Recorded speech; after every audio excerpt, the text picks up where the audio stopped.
ಯಾಕೆ ಮೂಕನಾದೋ ಗುರುವನೇ ಯಾಕೆ ಮೂಕನಾದೋ ಗುರುವನೇ ಯಾಕೆ ಮೂಕನಾದೋ ಗುರುವನೇ ಯಾಕೆ ಮೂಕನಾದಿ ಲೋಕಪಾಲಕೆಯಲ್ಲ ಸಾಕುವರಾರಯ ಶ್ರೀಕರ ರಾಘವೇಂದ್ರ ಯಾಕೆ ಮೂಕನಾದೋ ಗುರುವನೇ ಯಾಕೆ ಮೂಕನಾದೋ ಗುರುವನೇ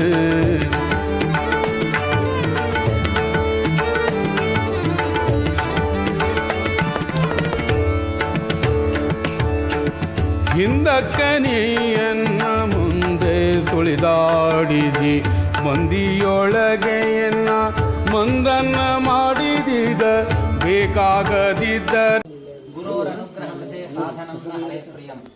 ನಾವು ಯಾವುದೇ ಕೆಲಸವನ್ನು ಮಾಡಬೇಕಾದಾಗ ಗುರುಗಳ ಅನುಗ್ರಹ ಗುರುಗಳ ಆಶೀರ್ವಾದ ನಮಗೆ ಅತ್ಯವಶ್ಯಕ ಅಂತ ಹೇಳ್ತಾರೆ. ಹೀಗಾಗಿ ರಾಯರ ವಿಷಯದಲ್ಲೊಂದು ಮಾತು ಹೇಳ್ತಾರೆ, ಮೂಕೋಪಿ ಯತ್ ಪ್ರಸಾದೇನ ಮುಕುಂದ ಶಯನಾಲಯತೆ. ಇದೊಂದು ರೀತಿಯ ವಿಚಿತ್ರ. ಶಾಸ್ತ್ರ ಏನ್ ಹೇಳ್ತದೆ ಅಂತಂದ್ರೆ ಮೂಕ ಮಾತಾಡ್ತಾನೆ ಅಂತ ಹೇಳ್ತದೆ. ಮೂಕ ಮಾತಾಡ್ತಾನೆ, ಮಾತು ಬರದೇ ಇದ್ದವನಿಗೆ ಮೂಕ ಅಂತ ಕರೀತಾರೆ. ಮೂಕ ಮಾತಾಡೋದೇನು? ಗುರುವನೇ